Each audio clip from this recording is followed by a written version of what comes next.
And to congratulate the girls for a good game. Now, teachers have been asked to help students discover their talents at a young age.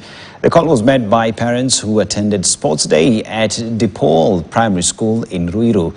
Students showcased their talents in soccer, swimming, and other sports.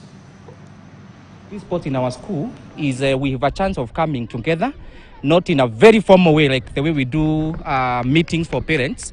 We interact with them and maybe we showcase our talents in different occasions. We have athletics, we have football, and we have other fun games here.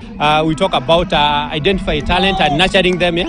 So ideally when you expose these learners to the various activities like football or athletics or swimming, yeah, you get to know the abilities of the children, and that's the way you get to nurture them. Yeah? We have so many learners with talents. Now what I can encourage our government and our institutions is that we nurture our talents, the learners' talents, because the mission for CBC is nurturing learners' talent.